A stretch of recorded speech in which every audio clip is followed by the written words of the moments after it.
Hi, everybody. Welcome to Let's Talk About the Real Shit. We've got Lori in the house. Hey, Pete. My partner in crime. And today I'm super stoked because I brought in a good friend of my husband and I's, Jonathan. Say what's up, Jonathan. Well, what's up, everyone? We're super excited today because we're going to kind of nerd out on mushrooms. Jonathan studies mycology.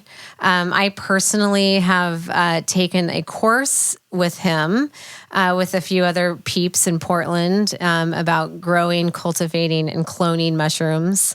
And it was a blast. So we're really excited to kind of bring more awareness to what fungi can do for us, all of the benefits of fungi and the possibilities.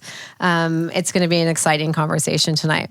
But before we get started, we're going to start with Lori today because she pulled an affirmators card.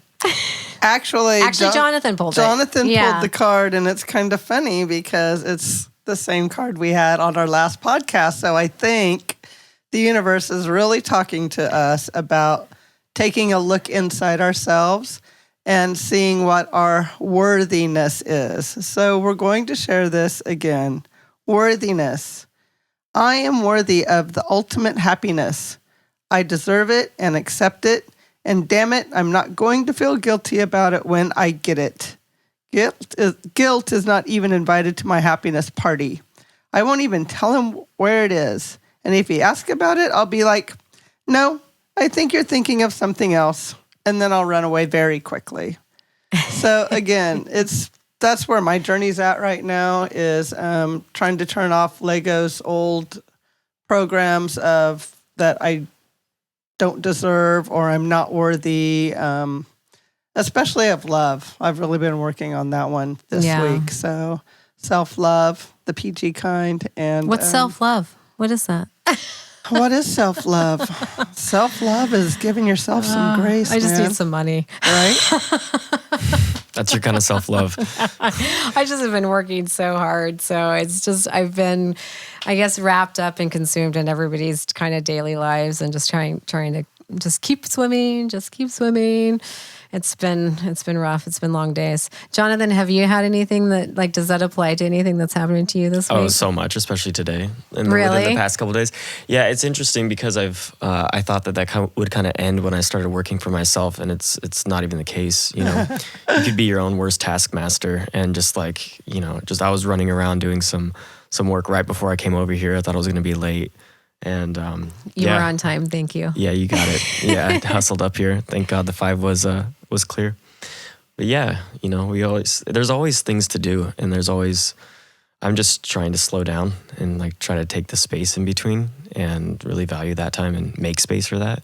And it's not always there, and so just trying to find the space when I'm running around and doing my thing. Yeah, I mean, that actually reminds me. I say, what is that? But I'm not going to lie, you guys. It takes me 2 hours to get out of the house, and I enjoy it. I have to take my bath. I make my tea. I walk my dog. I just breathe and just relax. Sometimes it takes me 2 hours before I get out of the house. But that's that's what I have to do to prep myself for all of the energy that's going to happen. But also with working for yourself, you know, I put a full day of driving in, and then now we're doing this, but this is the fun part. So you know, like we work on the real shit when we come home, and so it makes our days longer. But if you don't put that time into yourself, then you know, how are you I'm just going to be a driver my whole life, or a server, or you're going to be in the medical world your whole life, or working for the man. Yeah, I think at some point too, you start growing up and realizing like how much fun there is in like choosing these different kind of tasks and projects and types of work to align yourself with, and that becomes so much more fulfilling, and that's its own kind of form of fun. Yeah, it doesn't feel like work. Yeah, you know. Yeah. Sometimes it does. Sometimes you're like just grinding, and you're like, okay, yeah, the paperwork. You got to keep going. Yeah. But it's your passion, and it becomes like you said, self-fulfilling if you're actually living your passion and working for your passion and something that your heart is centered on, especially if that is for the greater good of others, sharing your knowledge or sharing your experiences and helping people get to a better place in their own world, I think is a noble But you definitely have cause. to put the action in. Action is so key. Yeah, I was reading a book, and one of the things that he mentioned was just being a practical dreamer. And, you know, you have to have like both sides of the hemisphere. You have to have both things. You have to have, like you said, Lori, the passion. And a lot of people just have that empty passion and without the direction and the path. But then there's a lot of people who just have like the direction, like they very task oriented, very detail focused, but they don't have maybe this fire to like start something. And I think it takes Or both even of those the things. awareness of how to. Yeah. The yeah, awareness, that's true. I think. We get stuck in Groundhog Day and we start, at least in my own experience, and I guess that's really where I should only speak from, but I lost my ability to dream and even imagine because you're in such the daily grind that my brain was always consumed with what do I need to do next and what didn't I get done and how the fuck am I going to get all this done? And oh yeah, I've got to feed myself or my family and I've got to clean my house and I've got to do this. And it just becomes so overwhelming and so rote that I really lost my ability to even imagine and dream and then take that and try to become aware of it, change your behavior. So open your brain a little bit, open your mind, yourself, your spirit, and then talk to a neighbor and get a harebrained idea about starting a business and a podcast. It's funny that you actually and then brought follow that up. through because there's action. So you have to imagine, you have to have some passion in it, and then you have to take action if you want anything to change. I imagine that is actually how the real shit butted because I have lived my life kind of the opposite way that you just described. I see the bigger picture. I see the future. I see the past. I see ghosts. I mean, I love music. I got big dreams. I got big plans. I got self-sustainability stuff happening in my brain where I'm like, we can do this as a community. And I've seen it forever, for 20 years. But I've never been good at the paperwork. What did I get done today? Like, The little details. oh, is that bill due today? I mean, and so it's probably actually why this is a kismet relationship. Because Well, I have the you dreamer. bring me down. I have the big picture person in me too. But being a single parent for so long, I had to like you've been I had to stuck shut in that her moment. down, right? Yeah, but I get now that my children are financially and independently free and clear of me, I can focus on me and let my little girl brain start just imagining and living in wonder and magic again. And it's fantastic, fantastic place to be. Yeah. Hey, Jonathan, tell the listeners a little bit about yourself so that they can kind of imagine of who you are. As far as, you're male, obviously. I'm a male. That's true. Fact. How old are you, if you don't 28. mind me asking? 28? Mm-hmm. Awesome. I would love for you to tell us a little bit about your journey into where you are right now, because it all kind of ties in, actually, with mycology. Yep. It's interesting to look at the pieces and how they fall into place retrospectively. But it started, I would say, in high school. It was an interesting path where I was just unhealthy and anxious and depressed and didn't really understand how to be well and like how to feel good. And I was raised Catholic. And so I had the spiritual tools, the medical tools, the psychological tools that I had just were not doing the trick. And I just wanted to be well, right? I wanted to be healthy. I wanted to feel good again. Mm-hmm. Before high school, I think before the whole metamorphosis of puberty, I was just kind of this energy ray of like a sun, and I was just super loud and running around and probably annoying the crap out of all the parents, but drumming and everything. That's like what that. kids are supposed to do. Absolutely. Yeah. And then, just the daunting reality of starting to grow up and become an adult with responsibility. I think a lot of that kind of starts to set in during high school and things like that. At least it did with me. And just that pressure and the biological pressure, and also just growing up my family and I didn't really have a lot of education with regards to nutrition or healthy habits or anything like that. Minimal exercise and So things what like kind that. of was your regular meal plan in your family? Man, growing I up? mean, I talk about this all the time. We go back to like what were those meals in like the 2000s, like in late 90s, like those taquitos and corn dogs and quesadillas, which I totally Like had the one on the way over here, but Schwan's still. Schwan's man for sure. Yeah, the ice cream Schwan's man. Definitely. Right. With like the box ice cream. Right. That's so funny. I haven't thought about that. And the chicken Mint chip nuggets, ice cream. right? I would eat so much of that. All the frozen food. Yeah, and I was addicted to sugar, like hands down, looking back. And I think many people are and don't know it, right? Because we just take it in our diet and the land and of convenience. so much. And people are, engineering it so that it's just and hyper concentrated and does Advertising. advertise it to kids and And feeding the addiction. absolutely. Like yeah. the shit you see in the aisle when you're in the grocery line. I mean, come on. Uh-huh. We all know that they are doing that on purpose. Yeah, like my favorite thing was cereal, and like that's like cereal in and of itself. I'm gonna draw some negative attention to myself. It's a giant scam, in my opinion. It's just like these this wheat product, and mostly wheat and corn, which is just massive amounts that we produce in this country. And it's, what do they say in the commercials? Like part of a balanced breakfast. And so as a kid, I was like, Like Special K. Yeah, right. Like So, we're like- eating healthy, man. yeah, totally. Yeah, I remember I had like grape nuts. I'd be like, oh, I'm having a healthy cereal today. I'd have like a healthy cereal and then like 2 bowls of Fruit Loops or something like that. And it was all just bad for me, and I didn't know. I didn't have any for me. But then in high school, it just like the symptoms started emerging, and it was a lot of, just because I was under a lot of pressure through academics. I like lived an hour away from my high school, and so I commuted an hour and back, and I was doing all the extracurriculars and all the hard subjects and everything like that, and was doing music too. I was doing in the drum corps, which was really fun, but I was just like super at a time where it was just very dense, and so just all of that pressure and growing up kind of like started dawning on me, and I just was unhealthy. And it turned out in like my skin, in my gut, in my psychology specifically, like a lot of that. And at some point, my mom reached out to a naturopathic doctor because we were looking at like a bunch of different doctors to help me with things like, I think even, looking back, like my focus was a huge problem too. Like I had ADHD, right? Or just didn't have the tools to focus on. So I wouldn't even call that ADHD. Or they didn't have the tools to recognize that in you to teach you correctly because you Right. had that as an issue. Yeah, and I think that was a huge, part of my later journey was figuring that out about myself and like understanding how to mitigate that. And so I actually started seeing an acupuncturist and a naturopathic doctor, and he essentially got me off of, he did the elimination diet.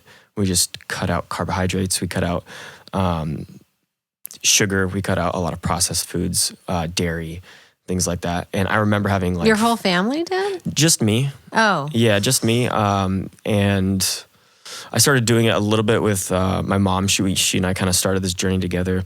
She had an autoimmune disorder that was undiagnosed. They didn't know what she had.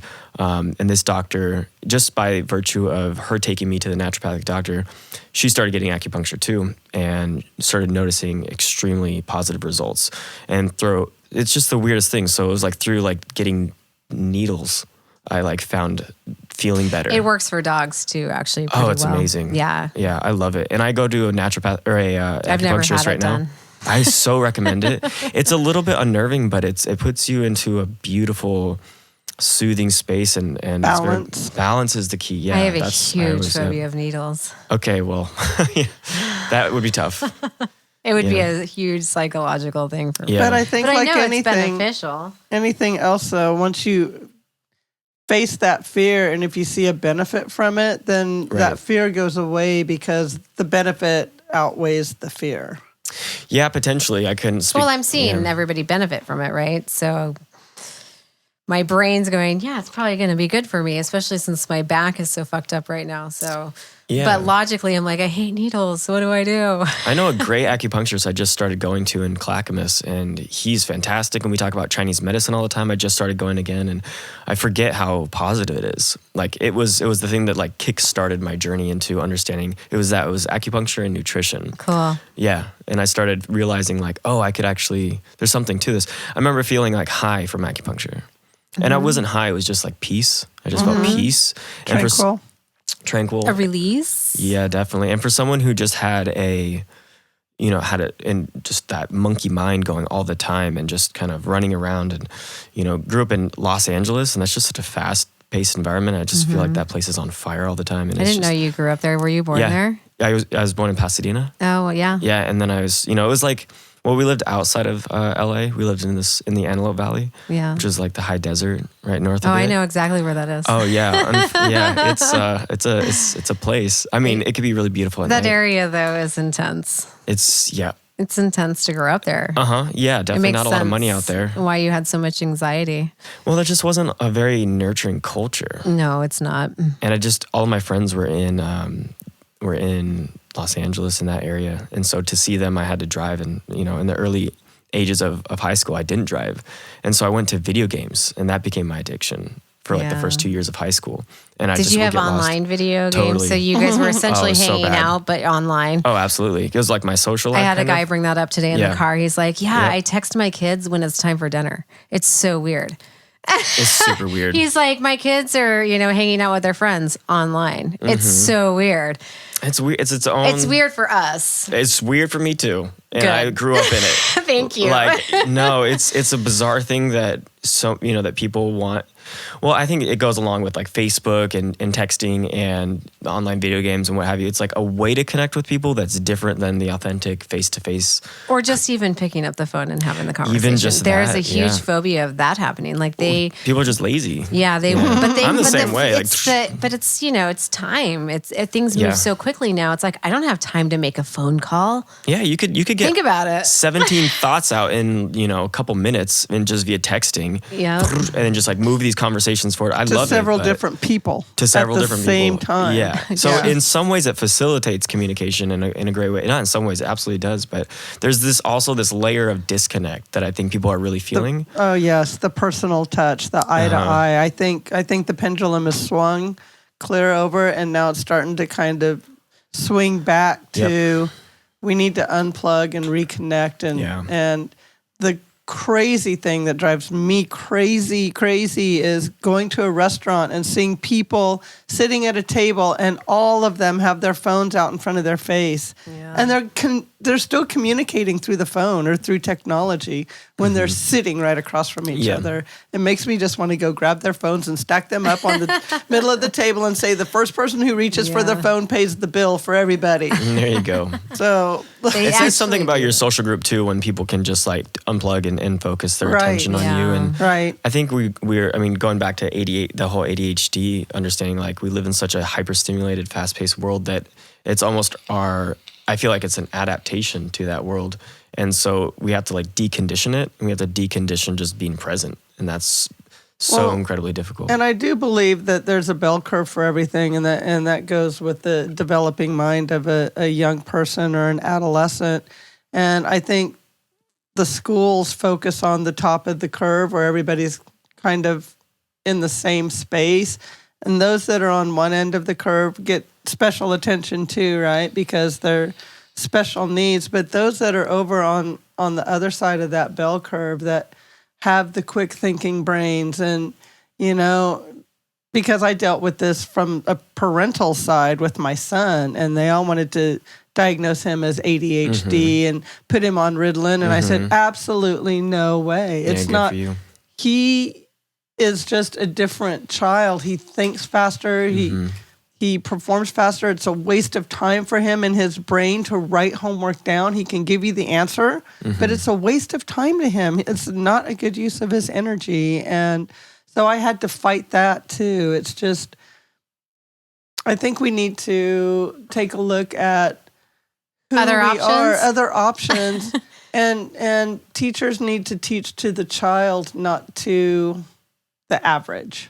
And how do we do that because there are a lot of kids struggling with that right now. As a mom too, that's where it starts. But that actually brings me to a question for you about your mom. So were you diagnosed with ADHD, and then your mom's like the nature homeopathic way, or is that something that I'm just so fucking happy that they did not put me on Adderall. Yeah, because that's a big props to your parents Super for allowing you to go towards that direction, because that's unusual, especially where you come from. So much, I know. Well, and it's so like, Just saying. And the thing too is, as someone who's had Adderall too, it's like it would have changed me. And I know I have friends who like were on it regularly as a kid for years, and it has without a doubt shaped who they are now, and probably not for the best. And so, yeah, I remember one day it was funny because I didn't really realize what was happening at the time until looking back. But my dad was like, "So when you start reading, like, do you get to like the like 3/4 of the way through a page and then kind of like get lost in your thoughts?" And I'm like, "Fucking of course! Like, who doesn't? Like, you guys keep going." I stop halfway and I like do something else. And but it was also a byproduct. You know, we're so influenced by our environment, and that was just like the environment that I grew up in was like very fast paced, very work oriented, very like go go go go, and like. But that's the area you're existing in. That's and American too. You know, American. In general. American and in that city. And so they didn't put me on it, but it wasn't until I came up to the Pacific Northwest and started. I read one of my favorite people in this world is Dr. Gabor Mate. He's an amazing psychotherapist looking at addiction. And he has an interesting book. I don't remember the name of it, but I think it's something about hungry ghosts, about ADHD, or that's the addiction book. But he has one about ADHD. And I remember, I think I was just flipping through it, and he just hit it home so well about like what it is to not feel peace and why we have this condition and why it's so common, and how to actually feel peace is like revolutionary for some people because they have this hyper buzzing mind where you can just keep going, go, and respond to stimuli very quickly. And so like pretty much what it has taken me in like my 20s and especially my like 25 to now is just understanding how to slow the fuck down. Right. And I'm still like, I left, you know, I made the mistake of having some cold brew this morning. And I'm like, that's why I can't take that shit. Cause it's just like, my feet are moving faster than my mind, and I'm, you know. It's important to ease into the day. Yeah. Oh, so much. I love saying that. It's a good way to ease into the day. Yep. That's why people are like, wow, you're an early riser. And I'm like, it's a good way to ease into the day. It definitely is. And if I ease into the day, I am more able to be that person that you guys need me to be. Be present and be available. And that's exactly it. Because as a Lyft and Uber driver, you have to be present.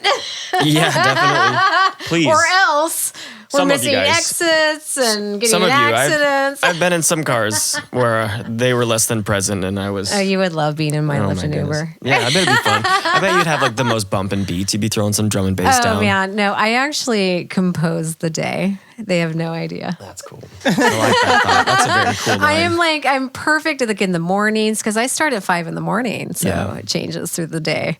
Yeah, there's something different about starting the day that early. Yeah, no, I have to carefully choose my music in the morning at 5 a.m. Oh yeah, it's definitely. a huge thing. You can't start your day down with the sickness. I'll send you a Pandora link or a link to some good stuff to ease into the day, Jonathan. Yeah, great. I got a couple of those tracks too. I'd love to hear what you got. Yeah. Yeah. I was listening to maybe it'll be new for me and maybe it'll be new for you. That'd be awesome. I was listening to your drum and bass mixes. Oh yeah? What did you think?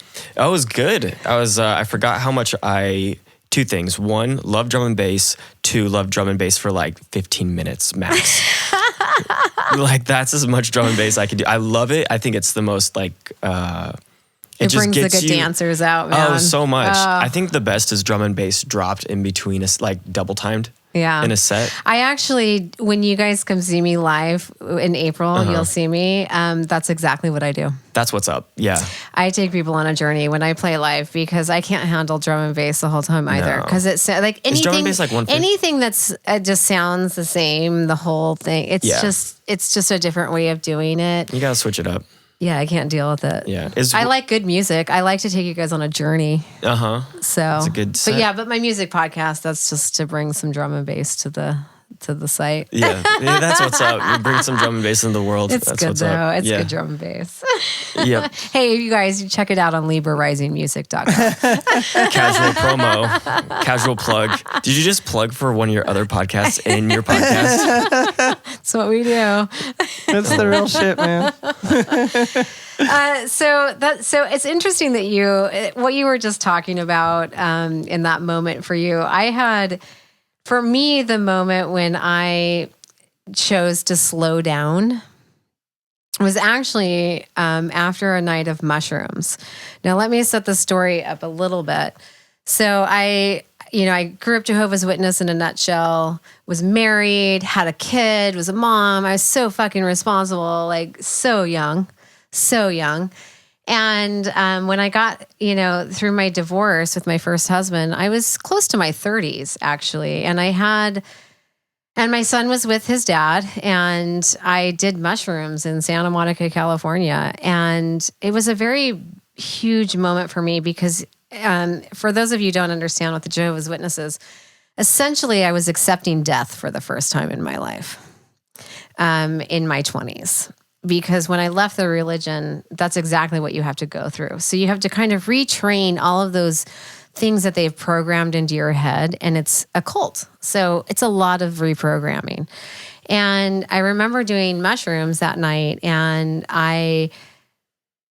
it was a magical moment. And I was walking down the street in Santa Monica, and I swear to fucking God, 2 raccoons peeked out of a palm tree, which is not something that you see every day. And I was also on mushrooms. So I was like, wow. It's like 2 little bear faces. But my friend stopped me, just stopped me in the middle of the street in this moment. And she looked at me, and she was a singer, and she looked at me wholeheartedly. And I had never seen her be this authentic, but she says, "You are a physical form of music." And so that was kind of the first evening, right? So we were talking about music and how I communicate with music, and that's just who I am.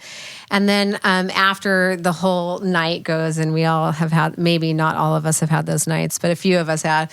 And so I slept, I came down, and I was good. And I had all these realizations about a lot of big things in life. And it was about slowing your pace down. And not allow, and really what it wasn't just about slowing your pace down. It was about not allowing yourself to react over the stupidest shit, like the little things.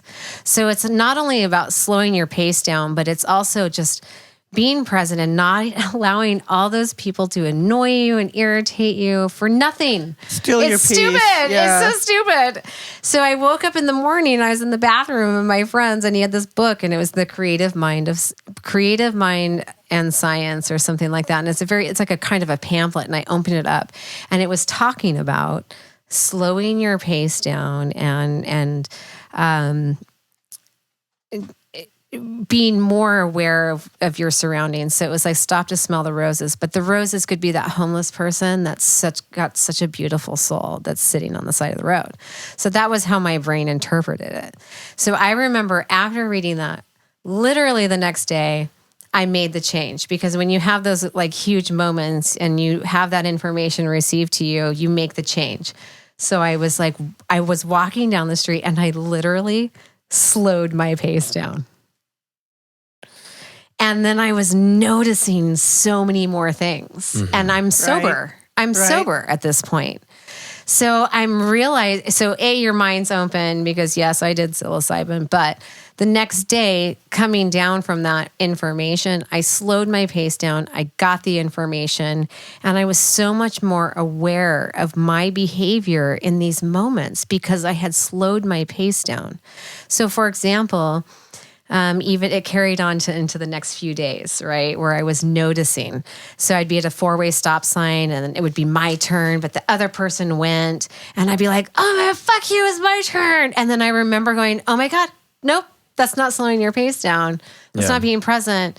And I took it back, actually verbally out loud by myself. I was like, I take that back. If that makes you feel better to get where you need to be, you go for it. I'm good, because I know I'm not going to get there any faster either.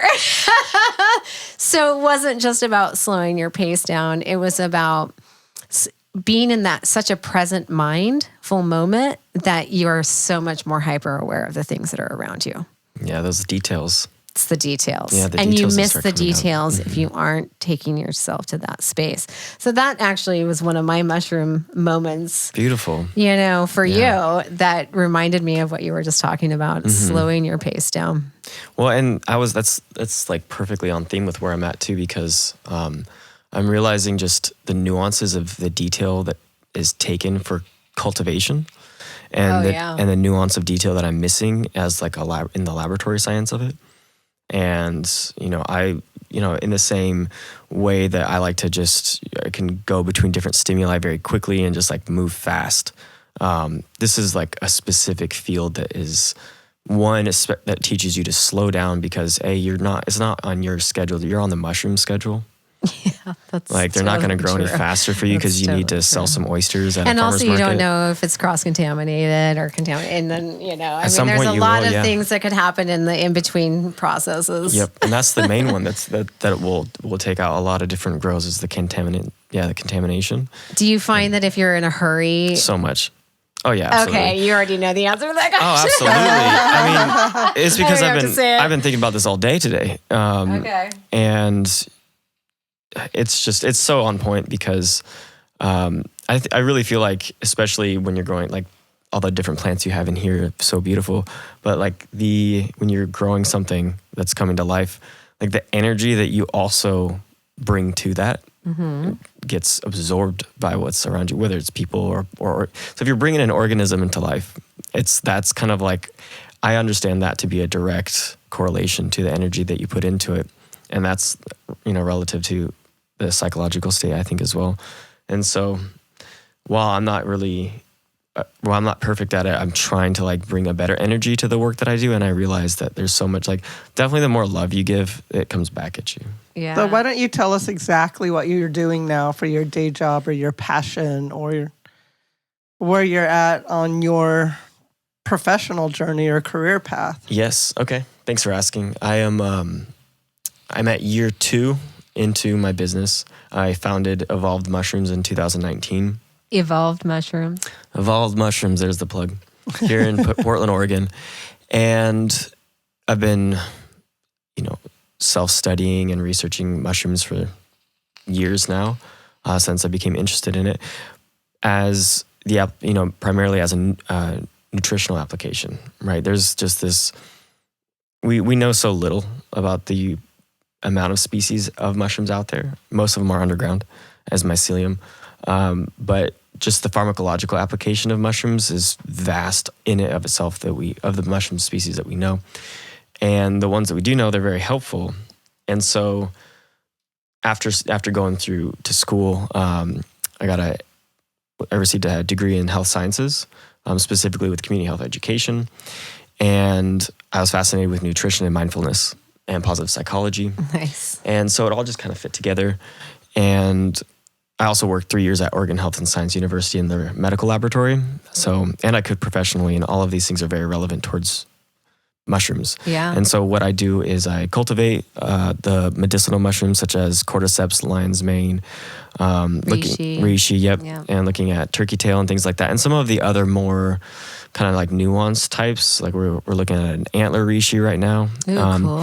Yeah, and cordyceps specifically was kind of one that really got me into it because it's this beautiful mushroom that increases your energy, but also it's an adaptogen, so it helps you manage stress, and it's been used in Chinese medicine as a lung and kidney tonic, so something that really helps nourish your adrenals, which we as Americans really need, right? Mm-hmm. And so I do it. That's very true. Yep, and so essentially my whole business is founded off of education through workshops and this line of extracts in tincture form of things like chaga, turkey tail, reishi, lion's mane, cordyceps, all blended with different herbs that really help enhance the components. So we have 5 blends right now, very strong medicine, and it works really well. And I take it every day. And anything from like a nootropic blend to something that helps you sleep, they're just essentially amazing tools.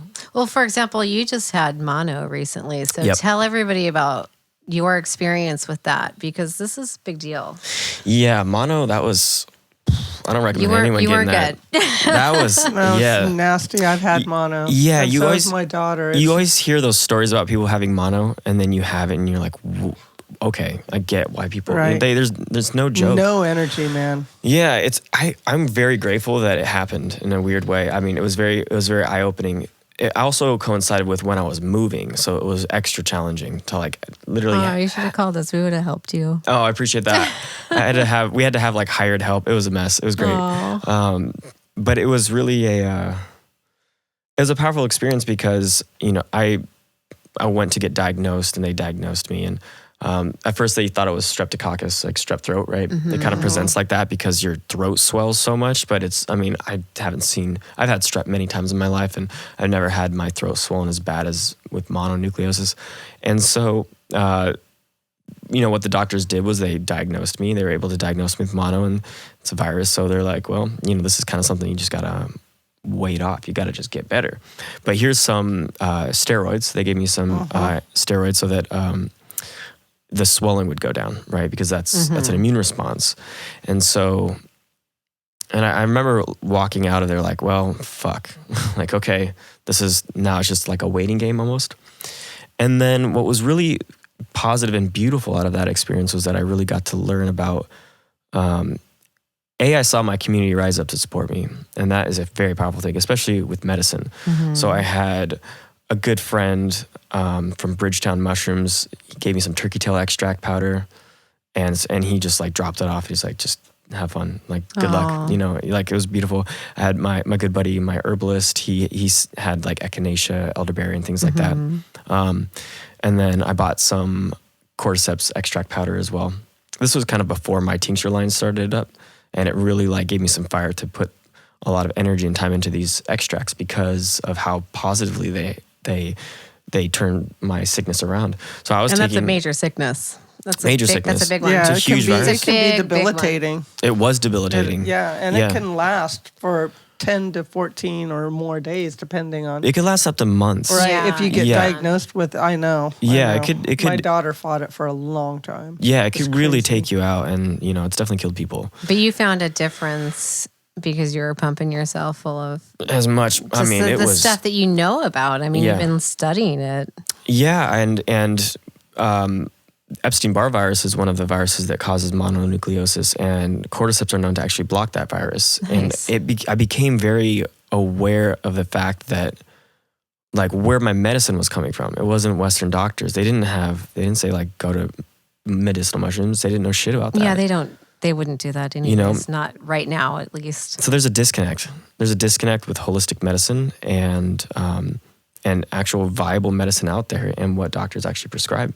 And I think a lot of people just readily rely on Western practitioners for everything. And that's not even close to the amount of access that we have, just as people. And so it was really beautiful seeing my community step up. And it was mostly turkey tail, though. Honestly, turkey tail has amazing antiviral benefits, and so taking tons of turkey tail and cordyceps. So is it antiviral? Is it also build your immune system? What are some of the other benefits of turkey tail? They work on your innate immunity. Things like turkey tail and chaga and reishi. Chaga's incredible. Chaga's amazing, like as an antioxidant. Yeah, talk about chaga for a minute. I fucking love chaga. Spell it out for us. CHAGA. Yeah. Typically found on birch as a growth. Because it's kind of the host, slightly right? parasitic. So it has this, where it grows on dying birch trees primarily. So you don't want to, FYI, if you guys are finding this out there, do not cultivate the whole mushroom because you'll kill the tree. Well, right? Yeah, you'd have to, and I'm sure some people are doing that where they're inoculating birch with chaga so that they can harvest it. So when you're buying chaga, it would be good to ask if it's sustainable. Exactly. Yeah. Thanks for pointing that out. Yeah. And I think there's some controversy with regards to sustainable harvesting of chaga. I think some people, because it takes out populations of trees, say don't harvest. There's other schools of thought that are looking at how chaga will actually prolong the life of the birch tree that's dying in an interesting way. So, and if you harvest the whole chaga, yeah, it's the interrelation between these species is really, that's kind of a huge theme with mushrooms and plants. But if you harvest the whole chaga, it will kill the host tree. And so that's one thing you don't want to do. You want to make sure that you sustainably harvest it. But chaga, ask if it's sustainable. Like, these are kind of the things, that's why we're doing this kind of stuff, is to educate you on if this is something that you're venturing into, ask these kinds of questions. And I think just as an antioxidant and immune support, chaga is fantastic. Yeah. Like, it's my go-to if I'm sick. Do you chaga make it and in a turkey tail. tea? Extract. Extract. Yeah, we do a triple extract essentially, where we use 3 different components. We have water, vinegar, and alcohol. And mixing those, we want to get the highest potency possible. So those 3 combinations, is that what makes that? In a specific ratio. Potency? Yeah, all of those play a Interesting. certain role in pulling these components from the mushrooms and then holding on to them so that they are transmuted into your body and released. And especially as an extract, so our body doesn't have to do the work. And a tea is a type of extract, right? It's a decoction, right? You're just like pulling something, whether it's out of like pu'er or a mushroom, you're pulling those vital components. With mushrooms, though, they have rather large molecules that need to be pulled out by something a little bit more aggressive than water. And so that's where the school of thought is you use alcohol. Typically, or traditionally, it'd be fat. Like a lot of Chinese soups were made with animal lard, and they would just throw in tons of mushrooms, and that fat would pull it, much like cannabis. Yes. They would pull and bind to those large compounds, and then be the delivery vessel into your body. It's like more contact, right? Yep. Surface area. Yes. Is huge. Yep. Yes. So if you can't do any, like if you took reishi, like if anyone's held like a slice of reishi, like your body's not going to know what to do with that if you ate it. It has this. Well, it's very high fiber. It has in the stem area because like it's a bigger stem. It's pretty big. It has this specific type of mycelium known as skeletal mycelium. Unlike other types of mycelium or mushrooms, and mycelium in the mushrooms and the rest of the kingdom, and it makes it just super hard. And a lot of different polypores have that kind of characteristic, like turkey tail, and turkey tail might not have skeletal, but things like reishi do, and it's just like very, very difficult. And so you have to go in and pull the medicine out of it so that you can actually make it bioavailable. Yeah. And tea's a perfectly reasonable way to do that. Tell us a few benefits of reishi, because I know that my husband sleeps pretty well on your reishi tinctures that you give him. Yeah, reishi's amazing. Like he actually, for the first time, my husband's mind works 1,000,000 miles a minute, as Jonathan knows. That's why we're friends. But it is actually, we take, what is the sleeping thing that's starts with an M? I can't think of it right now. What are you talking about? It's like the thing you chew, and it's like for and you're not talking about Ambien. And it starts with the M. Oh, melatonin. Melatonin. Yeah. Wow, I couldn't think of it for a second. Totally. Melatonin. Yeah. But melatonin you don't want to take all the time. But since he's been taking the reishi, it has made a huge night and day difference in his 8 hours of sleep. He never gets sleep. So it's... Well, we also put in valerian and passion flower and milky oats and a little bit of chamomile. The combination of all and of valerian, That's funny. Many That's people not who know herbs know valerian. I just started using it within the past few years, and it's one of my favorites. It's just like the sleepiest herb, and it works well with reishi. Reishi's... I think what's that herb again? Say it one more time. Valerian root. Oh yeah. Valerian. Valerian root. Apparently bears. Isn't it valerian? Valerian, yeah. Yeah. What did I say? I don't know. I thought you were saying it differently. Like but that movie? Valerian. Yeah, like the movie. Awesome movie. Super good movie. We're all plugging the movie Cinematically, now. like amazing. Oh my god. Oh my god. Plot yeah. was, if you guys the plot have was not interesting. looked at, people who didn't like that are just not ready for that kind of information yet. There's like a scene. Anyways, not to digress. Not to divert, but that makes sense. Okay, yeah, so what is your ratio? I'm just out of curiosity because I'm starting to immerse into the herbal world. What would be your ratio with reishi versus the valerian? We do 50% and the chamomile. In each of our blends, we do about 40 to 50% of the extract is mushroom based. Okay, and then the remaining are a different variety of herbs and at different strengths. So valerian is one of the heavy hitters in that blend that really you works. Can buy over the counter. I've definitely taken that just by itself before. Yeah, you can. Instead of melatonin. Yep, absolutely. Yeah. And there's something about working with an extract that makes it very, very bioavailable and in your bloodstream very quickly. And just working on it and just having it concentrated is just beautiful. And it actually works you guys better than smoking a bowl. Well, yeah, It's better for you. You have better actually. sleep. I mean, Yeah, you will smoking have, if you really are going for sleep, yeah. this is something to look into. I mean, that weed sleep we all know is that. It's you know what it is? It's the instant gratification. And actually that kind of brings us to the next, and I know you know what I'm going to talk about. So it's the instant gratification that we're so used to. So when we're talking about terms of mushrooms and what's available as far as pharmaceuticals now, the thing is that you guys, when you're going into the more natural homeopathic route, as far as eating healthy and and mushrooms and all that, it's not going to be like, whoa, I'm not in pain in 30 minutes. It's not an immediate, drastic switch that we're used to from just taking a pill. Sometimes it is. Sometimes you take that sleep tincture and you're out. Oh, well, the reishi with him or whatever tincture you honestly, gave him, he sleeps well. I mean, and cordyceps, like I'll take that. But I'm talking about it as far as building our immune systems. And I mean, it's still not going to be like taking a fucking Vicodin. No, that's a different thing. I mean, but I think we don't acknowledge the power of herbal remedies like we should, especially in an extract form, like the strength and the viability as a medicine. And I think that, like I feel lion's mane. I feel the lion's mane extract with all the little nootropic herbs that we throw in, like that lights up my brain. I feel more intelligent. I feel sharper. Do you kind of take notes a little bit on some of your process with taking the different tinctures and the mushrooms? Oh, absolutely. I mean, I've had enough process. conversations with you to kind of know that that's one thing I love about you is that you are in it, doing it. Super fun. I can't do it, from the sideline, that's for sure.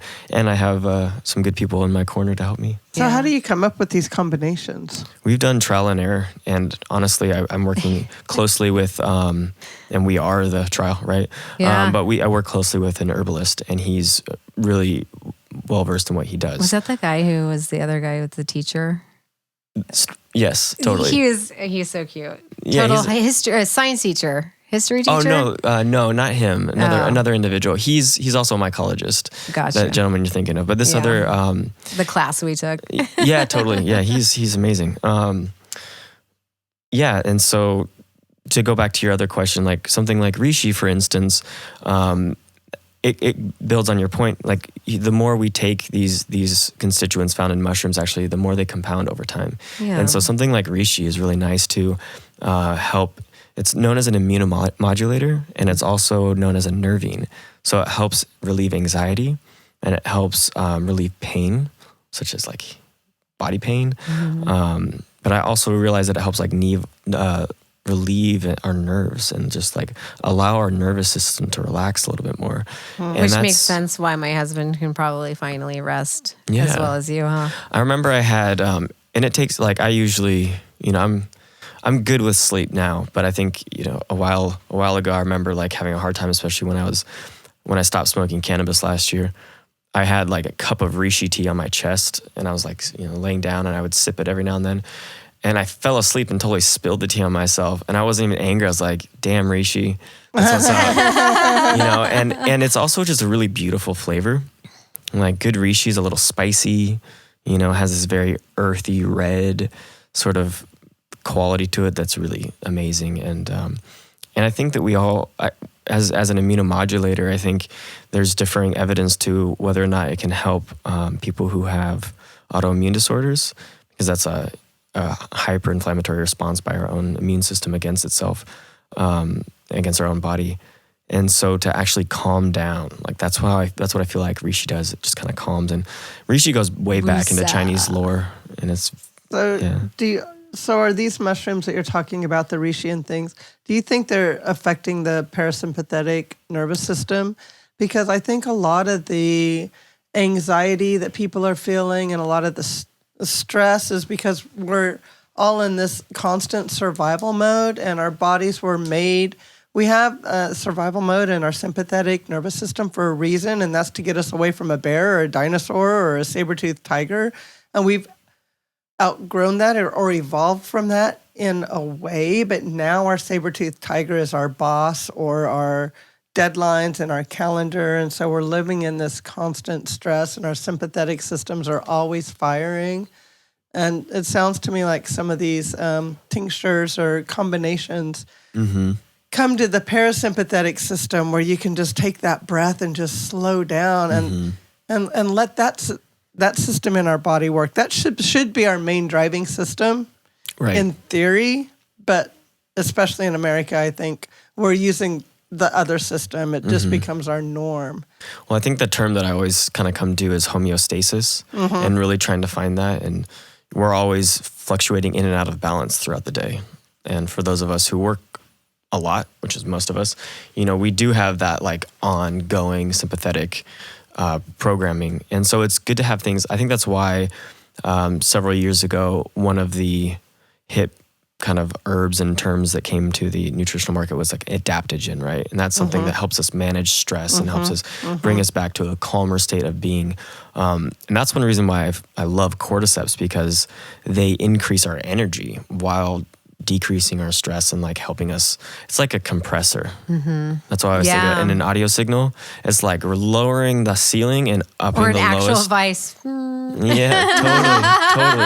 And so you can just, Bringing you have back this into middle, focus, right? Center. and you're just kind of, in it. And so, adaptogens, the word adaptogen is kind of widely used as a blanket term for many different herbs, but things that come to mind like ashwagandha, reishi, cordyceps, maca root, things like that really help us with our vitality, but also be a little bit more balanced in our levels of stress and our that parasympathetic. And that's why things like meditation and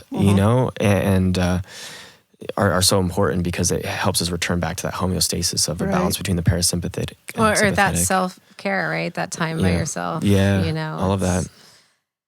So another question for you, Jonathan. So you're talking a lot about different herbs and mushrooms. So when you started this journey, this venture, were you like focused on mushrooms and then the herbs have just kind of come in? Or was it herbs and the mushrooms have kind of come in? Or are they both coming into your life kind of at the same time?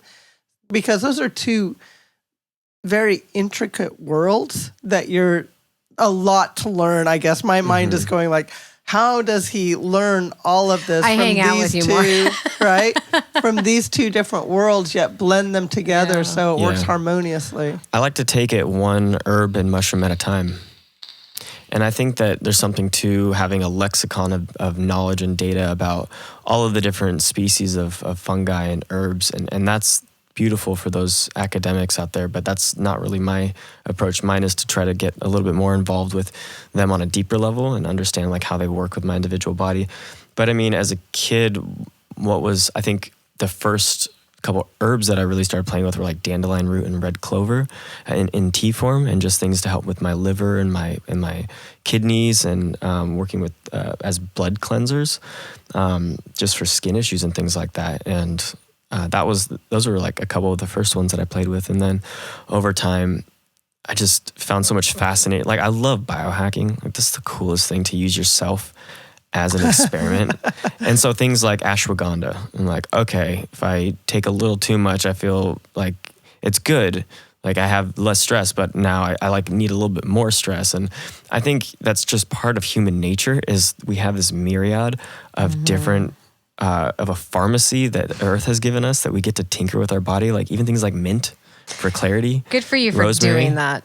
We all do it. Yeah, but you've really focused on it, and more than a lot of people are aware of. And that's being honest. Well, yeah, but I mean, if you think like something, we just are so, I think we have a very myopic focus of like what we do. So like things that typically come to mind, obviously alcohol, right? And coffee and even cannabis. And I like to look at the ones that America really fixates on. And those are some of the main ones right now. And those are some like the heaviest hitting motherfucking drugs out there, versus looking at the different, like talk about nuance and subtlety, like looking at the little herbs that really like can work their way in through your system and really bless you in a different way. Like one of my favorites is chamomile. Like chamomile tea. It's delightful. Yeah. And like just the sensation that you get after drinking it, and just it calms you. It's just relaxing, but it's not too strong. Like it's not super powerful, but it's like subtle enough to like really, and sometimes that's all you need. But I think for, people who also have like a high tolerance, high constitution, like we're doing dabs. Like, excuse me, like weed is not strong enough as it is that we need like these high concentrations. I just have to come in with that really quick because different people's like that goes into how different people's chemistry works differently. Absolutely. For me, I personally, you can't even tell that I'm high. I'm completely functional and it actually relieves my pain. And I'm not doing dabs like how everybody else does dabs because I just have a different layout, I guess. But the way that I'm doing it right now, it's so much better for my body than taking a Tylenol, and I can do anything. Nobody can even tell that I'm stoned, but I've watched it annihilate other people. Yeah. So it's not to say that, I recommend everybody doing dabs because it's going to bring you to the place where I am, but it's because it's actually kind of rare. But for me, when I actually smoke a bowl of flower rather than do that, I get really fucking high. Yeah, it's different. I've been there So too. for my chemistry personally, it just works differently. It does. I think the point. So even though the THC is high as fuck, it for some reason is like actually the thing that brings me to the place. Yeah, to your center. So I just have to say that it goes along with how we all have different chemistries. And so the more that we explore how our bodies respond to reishi and lion's mane and turkey tail and all of these mushrooms, it would be a fun way to experiment to see how you feel out there because it's going to be, your chemistry is going to react differently to those things. So you're just fascinating, and I keep having all these questions, and a lot of it is not only from my past, but just being a parent and raising two very creative individuals, known as my Megan and my Elijah. Hi, guys. Love you, babies. And today is Verilee's 3rd birthday. So happy birthday, Verilee. But you've mentioned your skin a couple of times, and that's been a kind of what I'm hearing is that's been a driving force for you to start looking outside of polyfarm and Western medicine, and these things didn't work for you. So for those out there who are having that kind of issue, and I know can be a very driving force, and it can become all-consuming, like I need to fix this so that I feel better about myself, right? Yeah. What did you find in stress your and world? diet and exercise, and then just looking at your nutrition, like things like shiitake is actually really good for your skin. Vitamin E, I believe, or vitamin A. But man, I really wish I could go back and just tell myself, look, I need you to exercise 1 time a day until you can't anymore. Like you need to or at least, 4 times a week. I used to drum, but like just that amount of like palpable visceral energy that you have as in that age. And that's helped me so much. Like right now it's jujitsu, and it's like a very extreme thing that I need. And I'm like, it's so funny that that's like my form of therapy, but that like is how I set my mind straight in a lot of different ways too. And whether it's an extract of cannabis or jujitsu, like I fully recognize the extremity in my life too, and there's just all these different modalities. But for people who have skin issues, dermatologists didn't help me very well. In fact, they kind of exacerbated the issues. Any herbs or mushrooms, or maybe have you thought about working on dandelion a tincture dandelion root? Yeah, dandelion root and red clover are fantastic. We should grow some in our garden. Yeah, you should. Like in a tea form, or? I had the tea form. I think if you can the problem is getting a good extract. I think that there are a lot of less than quality extracts out there. And so there's that. I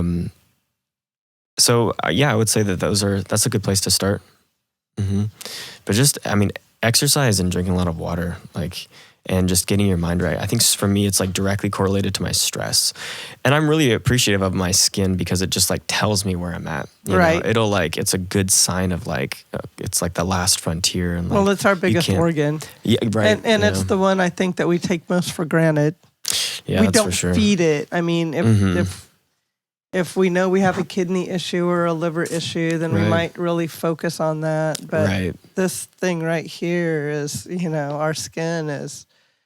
It is. It's kind of a window to our health if we pay attention to it. And CBD too, not to mention that as an anti-inflammatory, and chaga things that And can mitigate. tummy issues, yeah, all kinds of things. The gut health is really. I had attached a to it all. doctor actually tell me, like, because I have so many tummy issues, that she's like, no wonder you smoke weed, because it's definitely a tummy thing for sure. Like So soothes that the goes gut. into, I really wanted to bring this up, you guys, because this is kind of currently happening with the coronavirus. So I kind of want to go into the possibilities, kind of into the unknown world of how many species of fungi there are. I mean, we've only mentioned 6, maybe, tonight. So the possibilities of the studies of mushroom or fungi. We've got this coronavirus happening right now, which is major and massive, but it's not just the coronavirus. It just happens to be what's going on right now. It's the issue of how our bodies are getting fed all these antibiotics, and now the viruses are mutating into something more. So I wanted to kind of see if we could get into a little bit about the possibilities. And I wanted to definitely mention the fact that, for example, Paul Stamets, with his discovery of it was the mushroom that actually builds a bee's immune system. Correct? Yeah, I think he had oysters. I think they fed on the oyster mycelium. And that was, mycelium has just amazing immunopotentiating properties. Yeah. As do the mushrooms. And there's conflicting evidence back and forth, which has more potency. But I think a lot of people in the mycology world are looking at the mushrooms specifically. But we know that there's different components in the mycelium versus the mushroom. But yeah, I think Stamets' research and his kind of spotlight into something like Trametes versicolor or turkey tail was pretty powerful. His story with his mom. Yeah. Super powerful. Yeah, if you guys don't know, I highly recommend you taking the extra time into looking at what he did there, because that's pretty incredible to find something that actually builds a bee's immune system. But Yeah. I mean, just to think about, because like, again, it goes back to the beginning of our podcast, I'm the big thinker and the dreamer, but I love the vision of really actually opening up that gateway into all of us really expanding our awareness and our knowledge, even just to tap into some of the basics of what's available for us. And the mushroom world is so much emerging right now, and it really could go way much further than what we've already discovered, correct? Oh, I mean, that's the only direction it's going. I mean, so it's incredible. We know so about like 2 to 3%. Yeah. Oh, yeah. We know very small. Very, very little. And Small we really percentage of need the to species. open up those doors into more people actually exploring the world of mycology. Absolutely. As you guys kind of probably know, if any of you have followed the real shit, I've started this garden, and it's been a beautiful process, and I've been loving growing herbs, and I want to grow more and more and more herbs. And I've actually, in my brain personally, from my experience with this garden too, I would love to venture into some of the herbs that I can make my own, tinctures and kind of my own concoctions, become Which the ones? medicine woman. Do you have any ideas? I do want to do some saffron, because I just want to see for shits and giggles how hard it is to grow. Okay. Because that's gold. But I've got borage actually growing right here in front of you. This is borage. And I think you can eat every part of the plant except for the roots. I would just love to be able to get into more, lip balms and salves and deodorants, and because personally, and I know that if any of you guys have been following this, I've been personally on this huge thing on trying to recycle more biodegradable bags, bringing your own grocery bags, as you guys know, and Lori's been getting so good at that. She's nailed it now. But it's those little steps that we can take. And now that I'm past that kind of the beginning phases of just getting the basics covered on recycling and getting to that space, I want to take it a step further, where Greta's at. And I want to kind of get rid of those single-use plastics. So I'm really looking into making everything herbal.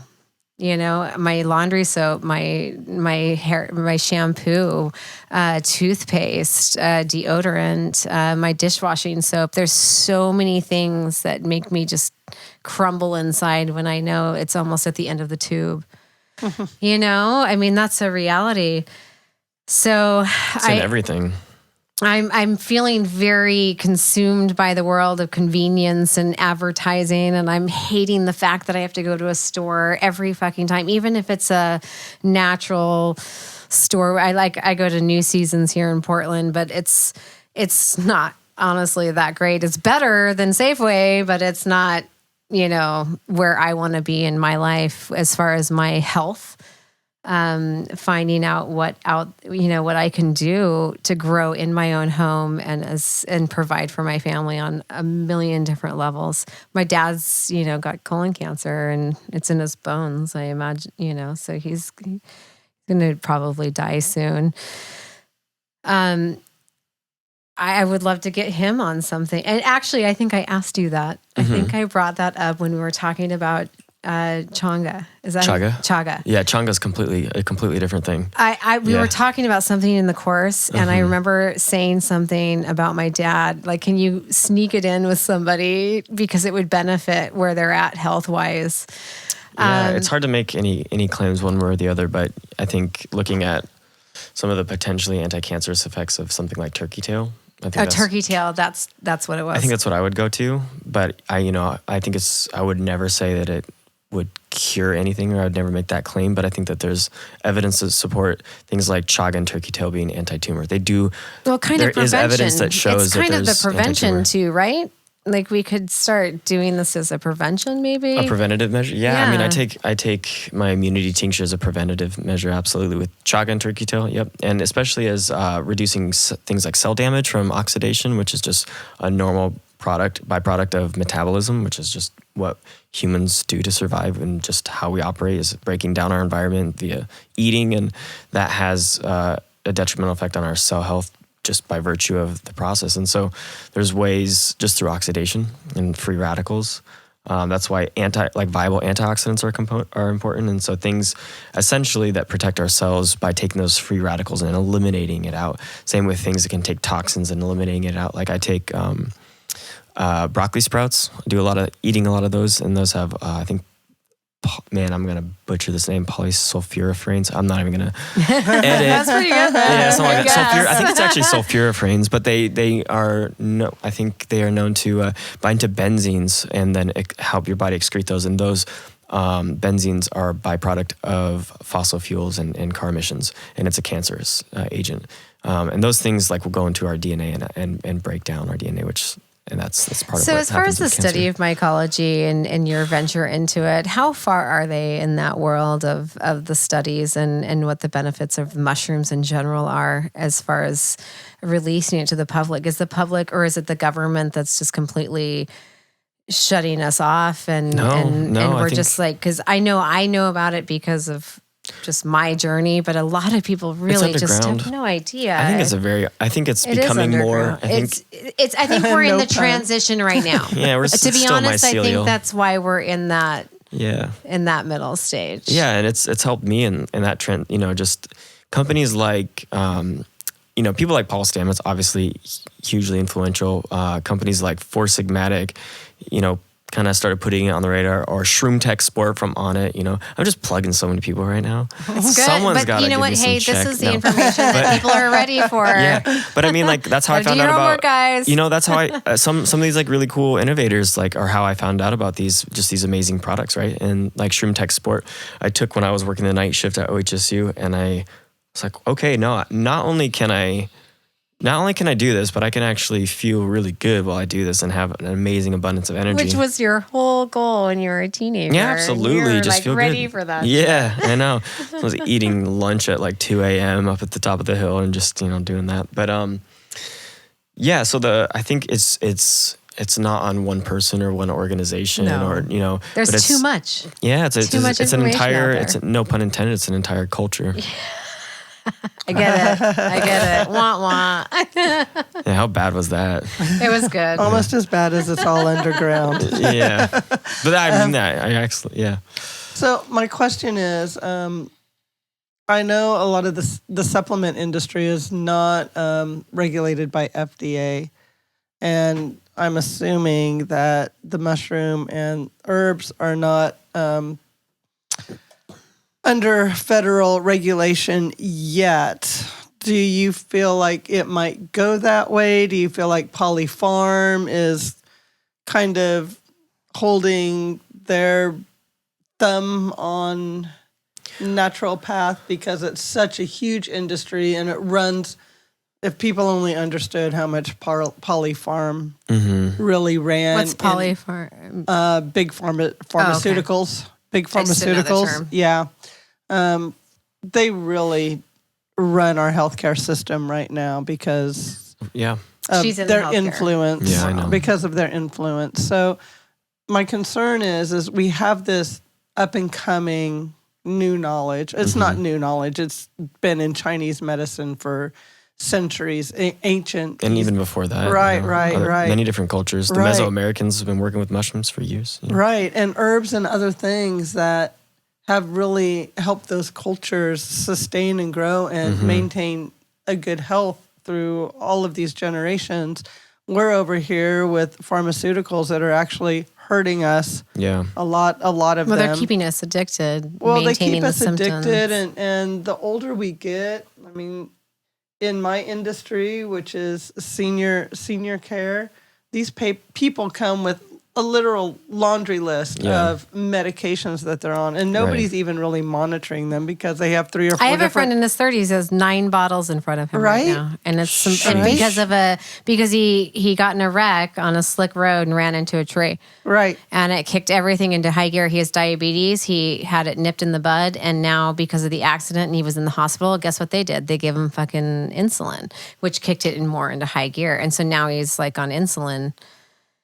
And it sucks. Oh my God! Like that, and it wasn't his fault at all. It becomes a snowball. That's just going to the hospital. So you're like, yeah, I'll do whatever you say. I'm in the hospital. A pill to pee, a pill to poop, a pill to not pee so much, a pill to not poop so much, a pill, Sorry. That's a reality, though. Oh my God. It is. I call bullshit. It's a reality. I mean, some seniors have 20, 30 medications that they're on, and 2 or 3 different doctors. Insane. And nobody's monitoring what they really need to be on. But anyway, that's a whole different podcast. And yet there's not funding to go towards things that are because growing and cultivating mushrooms would be way cheaper than creating all these pharmaceutical medicines. Well, that's what I'm saying. The industry You can't trademark that. You can't trademark, oyster unless you create you can't trademark it. Maybe. But they need to Well, it goes down to recognizing it and respecting what the particles of that gives the benefits of the patient. I think I just want to I want to come in here with a thought, and that is the model of allopathic medicine is what we think of as allopathic medicine is Western medicine, right? As you know, and I think that has its place. It does have its place. So very strongly. Yeah, there's a lot of research and a lot of good that comes from it. And it's out of balance, but the medical technology that has come from that framework is amazing and miraculous. Totally agree.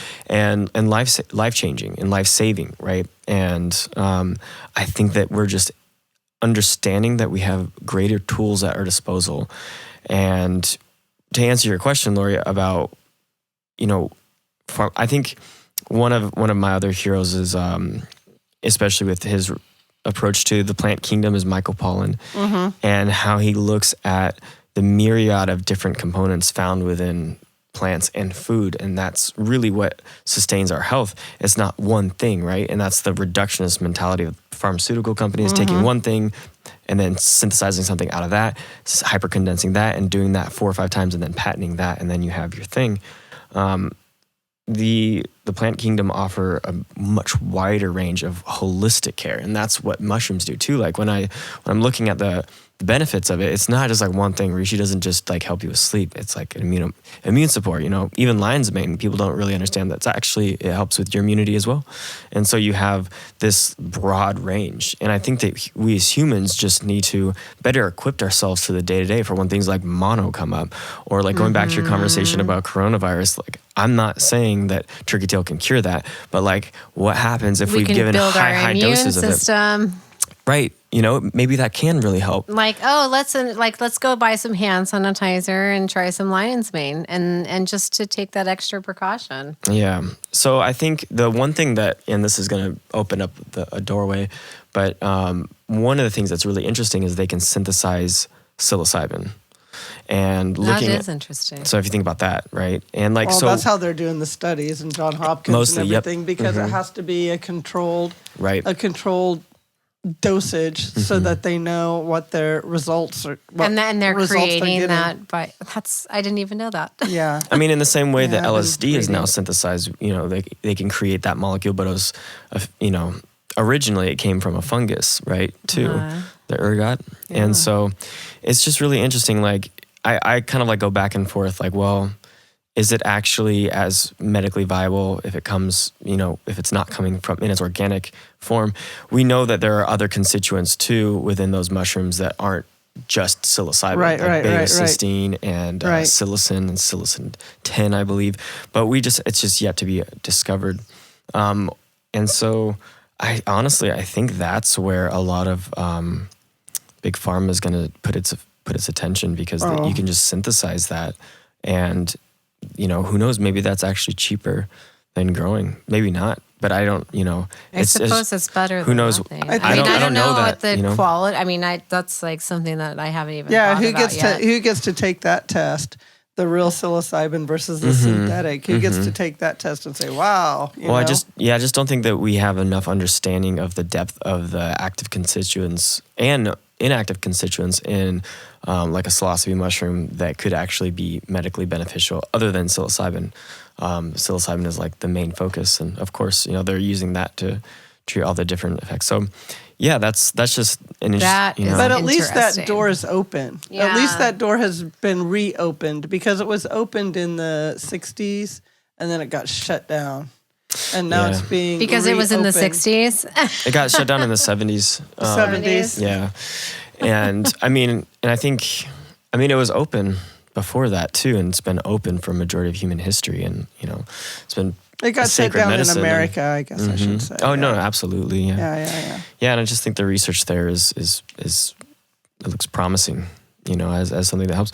But if you look at like what are some of the other active constituents or not psychoactive, but active constituents in things like chaga or reishi or turkey tail, or even cordyceps, like cordyceps has something like cordycepin and adenosine as believe that you can actually find that and take that in its synthetic form. So, you know, but I think the effect is the synergy effect of all of the different components together, you know, so. Yeah.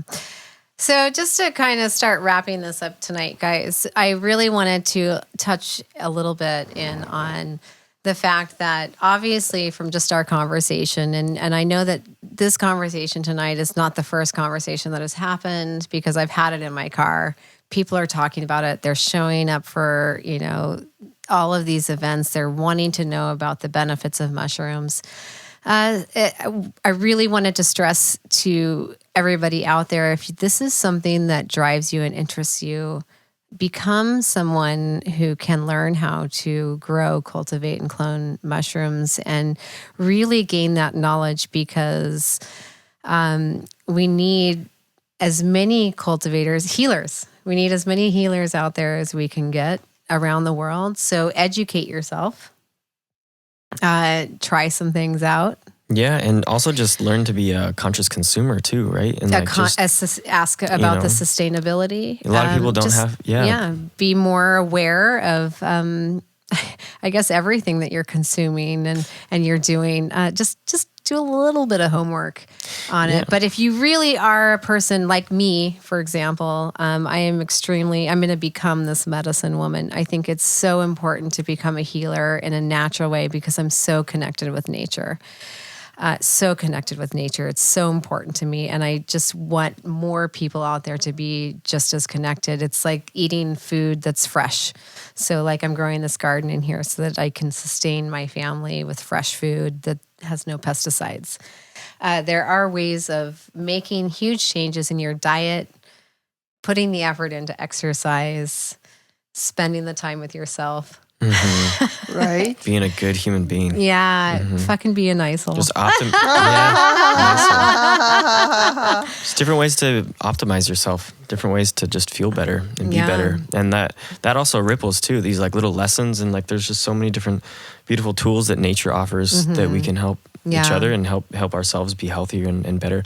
And when you feel better, you're going to start treating people nicer, you're going to start making better decisions, you're going to have more courage to take risks. It's all connected. It is. Everything's connected. And actually it goes back to that classic, put the oxygen mask on yourself. Right. Because you know what? If you aren't aware of what's happening in your body, how are you? And if you're not rested, if you're not taking care of yourself, if you're not ready for the day, how are you to be there for anyone else? And so it starts at home. It starts with some homework. Wake up, gain the knowledge. Start. Checked out Evolved Mushrooms. That's right. On Facebook. Yeah, you can hit me up on Facebook. There's an Instagram. Website's going to be launching soon. Yes. evolvedmushrooms.com.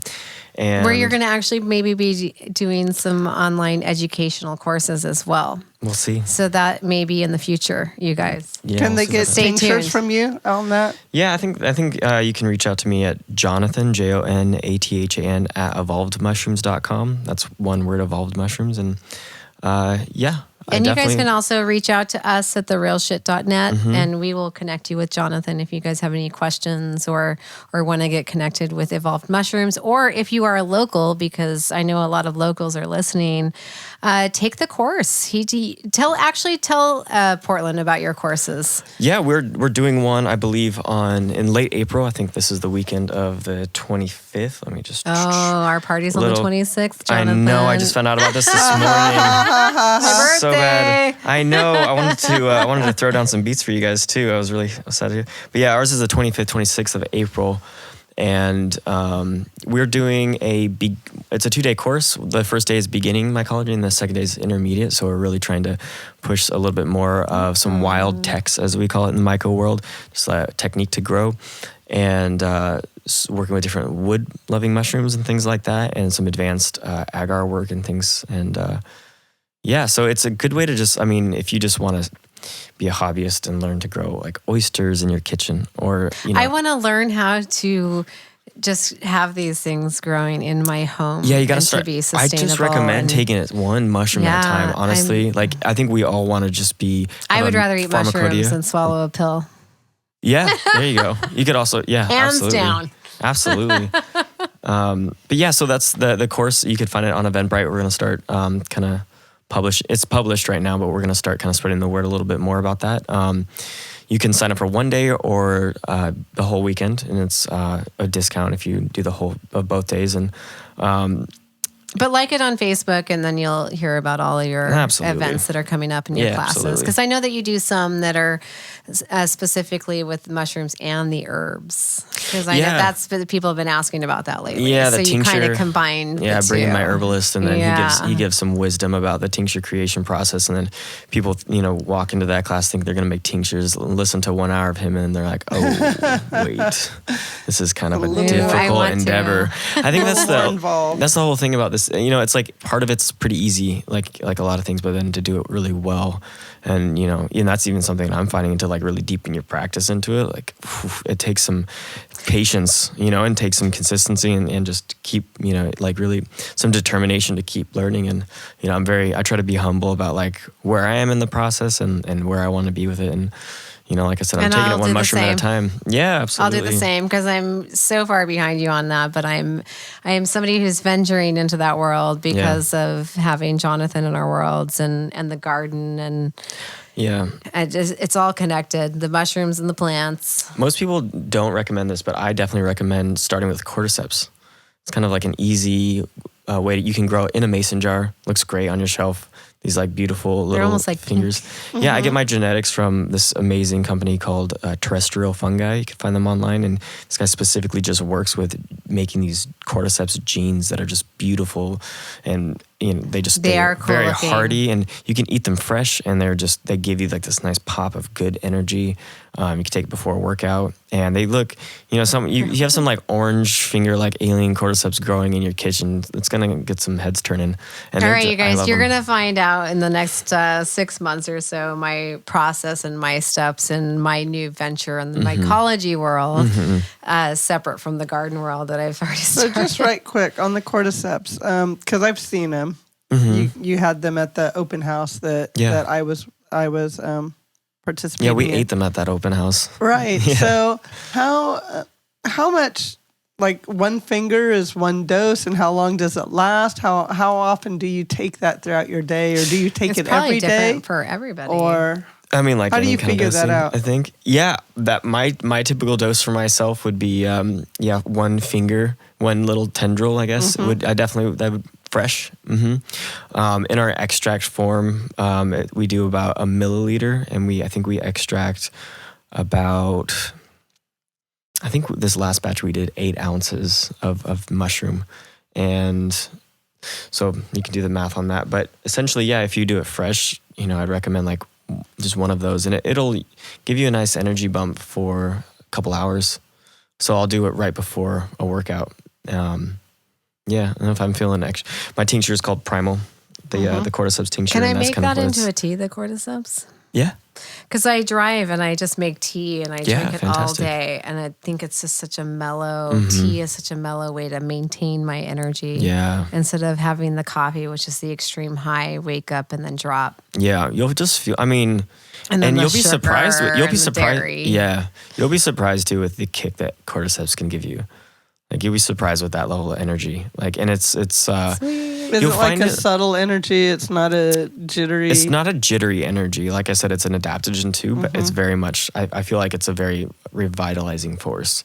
And it feels like it goes deeper. Like caffeine to me it feels very heady and very like, you're up, you're going, you're good. And then, cordyceps is very much, it feels like deeply embodied energy, which is so helpful. Awesome. Yeah. And so, highly, highly recommend taking cordyceps. And I'm looking to really kickstart a little bit more of a large scale grow here in the Pacific Northwest with cordyceps. It's kind of been my cornerstone mushroom, which if anyone knows me, totally makes sense. Like I'm a fire sign, and I'm just, I do jujitsu and I love to work out and be up and go. And so, but it's really, I think, positive for a lot of practitioners too to share with their patients, things like that, something to kind of like open up if they have any respiratory issues, like open up their lungs and things like that. So, but I'm not trying to give any medical advice here. Yeah. But it's you awesome. always got to put that in there, right? Yeah. The possibilities The are limitless, and we just have no idea. We have just, honestly, Literally people's scratching the awareness surface. it's actually people's awareness, like as a whole, is just barely scratching the surface. Yeah, and it's a wave that's cresting. It's beautiful. Yeah, so we are huge advocates of it. We made our mushroom T-shirt. We're stoked. We're stoked. We're there to help support. I'll let you guys know exactly my journey through the whole mycology world as well, because I love to cook as well, and just to be able to incorporate things that are good for your body as well as eating amazing food does not hurt. Just a thought, maybe we need to have Jonathan come on as a regular guest and maybe bring 1 or 2 mushrooms and 1 or 2 herbs and just talk about those in particular and I'd be happy how they affect the body and the mind and the benefits, and just start. And if you guys have any questions out there, let us educating the know listeners and one let at a us time. know what you want to know, right? Right. Like, We could take it one mushroom at a time here. Right. Yep. Right. Absolutely. I'll A bring mushroom, an herb. yeah, because I feel like we just barely scratched the surface as far as just in a nutshell of Introduction. the subject Yeah, of mushrooms. Just start doing some research. Just start looking, going online and looking at the different ones. If you're listening to this and you're like, what are these crazy people talking about mushrooms and their tea? Like what? Well, I would like to check it out. There's some cool stuff. Learn more about lion's mane for sure. Oh, lion's mane's fantastic. Right. Every day. I got the spores in my fridge. Yeah, nice. Well, As why well aren't as it growing. because I need to make my glove box. Oh, those steps. Oh yeah, we're those actually steps. pretty close personally as far as getting those things going. So of course I'll be honest about my process on that, guys. So There's a lot of forward steps that. to it. Yeah. Yeah. And you can also just kind of, Well, I happen to have a friend who like knows a lot about it. I might have a block or two. Yeah, But the exciting part too is learning and going through it. And I mean, look at my garden. I think once you beautiful. get lion's mane grown in here, you're gonna make a lot of room for mushrooms. Like once you see the beautiful like pom icicle, like it's just amazing. It's It looks interesting that you beautiful. said lion's mane because in my mind, as far as visual mushrooms, Yeah. because as you guys, I mean, I guess if you would only know this if you've been listening, but I have the Tesla of grow lights in my room right now, and so we're sitting in a garden that we grew all these plants around us from seed in December. And it's very lush. It's not quite harvest yet, but it's very green. It's beautiful. So I've been very plant oriented. And so mushrooms is the next phase of testing this light actually and light wave technology with the podcast that we did with Manny. And so hopefully we can get some amazing results with lion's mane. Because to me, it's just so beautiful. And so we'll see the difference between, say, the light you're fruiting it in versus the light that I'm growing this It garden would be in. really interesting for you two to start. So we're going to be doing a project little at the bit of same experiment tests between the two of us. And It could be a it'll be test, fun yeah. to take notes and to Absolutely. have the conversation. Again, it's all about doing it, making the effort, and learning and Taking action. taking care of yourself. Love yourself. You're worthy. You're worthy. You can't go past. You miss. So actually, this is going to lead into the next phase. So before I start that, we're going to wrap this up tonight, you guys. And we like to end our podcast with something that's just happened to us in the week. And that kind of brings me to this thought. And that is putting worthy on yourself. So there's this human that has come up recently and it triggered that thought of worthiness and self-care. And if you can't recognize that you are amazing, that you're beautiful and worthy, you miss out on what's right in front of your face. And what's right in front of your face can be really fucking goddamn amazing. Beautiful. And you're so caught up in those things and those moments in your life that just consume you. And you're just like, no. You just fight the trauma and the darkness and the pain. But please, you guys, put worth on yourself. Love yourself, spend the time with yourself, get to know your body, have a plan with your body, date yourself. It'll be the best relationship that you have. And I'll tell you right now from experience that if you can date yourself first and you can be there with yourself, you will end up with an amazing person because you have the ability to love. So that's kind of a thing that has happened with the mushrooms, with this human that's come up in my mind this week, one of my friends, and heartbreak and people's emotions. And it's so frustrating for me because I just want to shake people going like, you love yourself, you're awesome, then you have something so beautiful in front of you and you just don't know it. But they don't know it because they don't know it within themselves. They're not aware. Again, my thing for the week is and I've been working my ass off and I'm in pain, but I'll tell you what, you guys, the beautiful people that I get to meet in the day and their journey and I get to inspire them, that means a lot to me. So that's my message for you guys this week is to love yourself. Fucking start spending the time with yourself. You can't really go further than that if you don't get to that moment first. Amen. Period. There it is. Love it. Good message. That's solid. All right. Who wants to go next? I have a moment this week. Yep. Like a theme. Yeah. Or just something that happened to you. Good or bad. It was an awakening towards my foundation, and like I'm someone that's so like big vision too, and I'm very like project oriented towards those things that like really excite me, and really going after some of these more peripheral sort of projects and ideas that haven't really, just seedlings, and not taking care of like the things in my core that are like my I like that you called it seedlings. yeah, right. Not speaking my language. Totally. Not taking care of the root system. Absolutely. Yeah. And so yeah, it was especially this morning and this week has just been kind of reorienting myself, because it's always a constant adaptation and flux in perspective and priority. And it was just looking at, okay, what is it that I actually need to be doing? Where's my focus? Because there's so many different things that you could be spending your time on.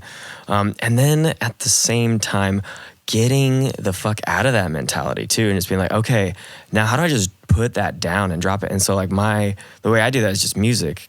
And so like whether it's just like DJing or just making some music, it's like, I'm going to put all of this work, I'm going to put all the mushrooms aside. I'm not going to think about chaga for like 4 hours. I'm going to think about, what does this drum and bass sound like to me? Or like, what is this bass line? Or what is this, what's the vibe of this track? And and just, I think it's a really healthy thing to have that balance too. And I as a self, someone who I have that tendency to be a workaholic, I definitely am giving myself a little bit more space. Like my self-love is to like let myself have that space of freedom to just like drop back into myself, my body, and do that. And so a lot of that for me has been like sauna, cold plunge and sauna, and just like getting really locked in my body, and music gets me into my body, and and getting out of my head, and just like, because a lot of work is just it gives you a different perspective in the moment too. No doubt. No doubt. Kind of shakes it up a bit. Yeah, jujitsu is the same way. Like I love just not talking about my shit when I'm on the mat, and just talking about jujitsu,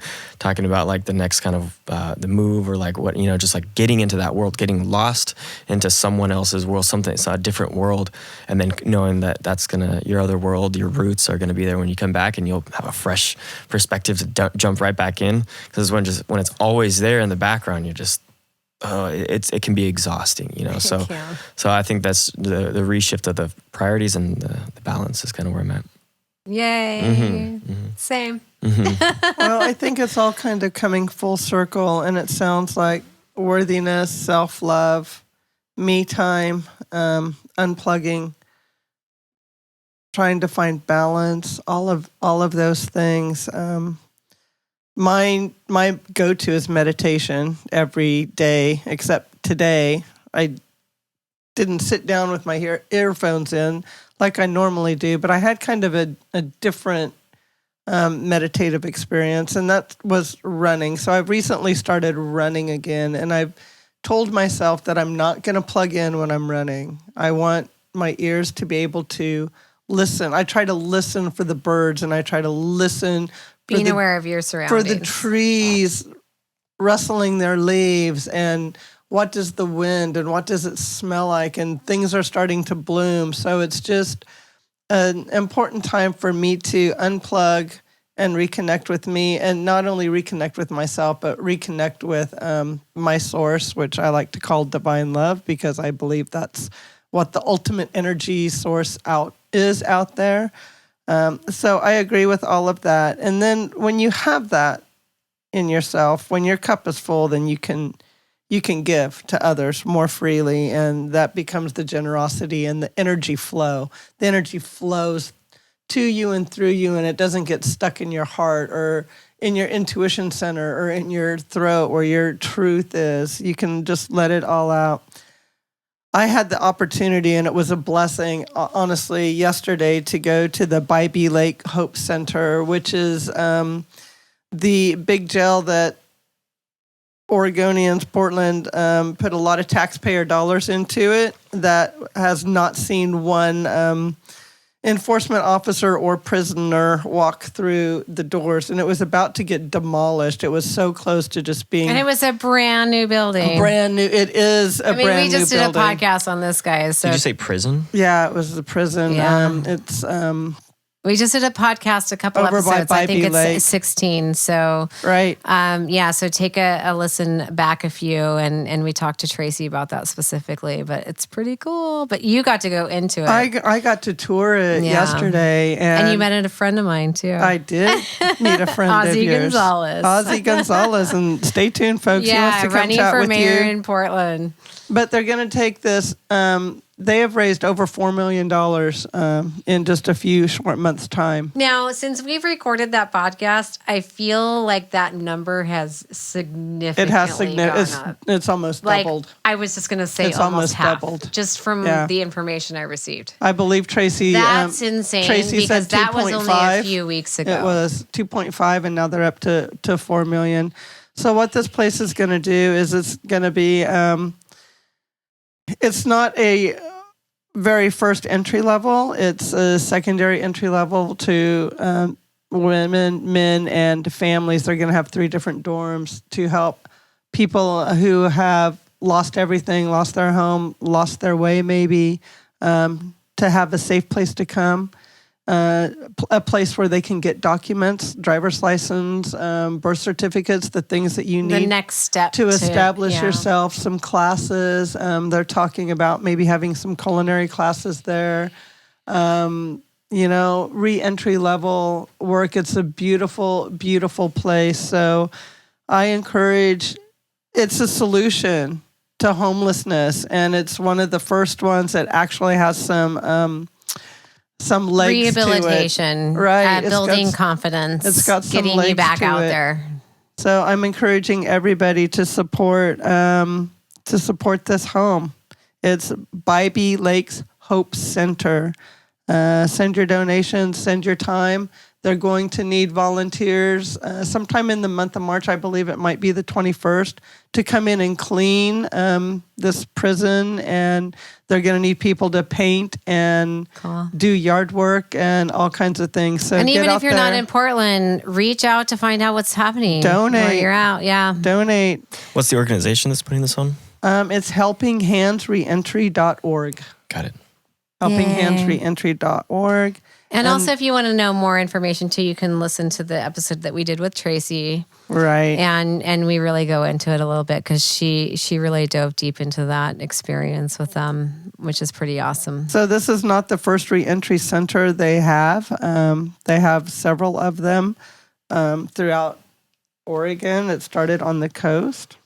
In Astoria, where Goonies was filmed. Alan Evans is the CEO, and he was homeless for a point in time in his life, and he started helpinghandsreentry.org with $40 in his pocket. So one person and a little bit of change and the will to do it, to take action, can really make a world of difference.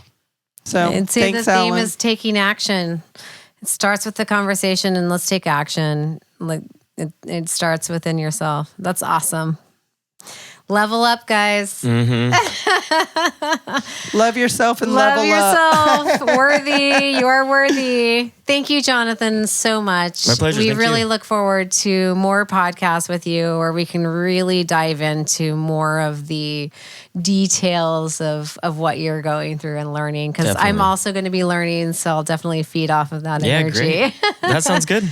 But I encourage you guys to do that as well. Please subscribe to our podcast on therealshit.net. And we actually did find a loophole with iTunes. It's The Reals Hit. And if you type in The Real Shit, it still pops up. So, hey, loopholes. Ingenuity, innovation. But we're on a couple other platforms. But yeah, please subscribe.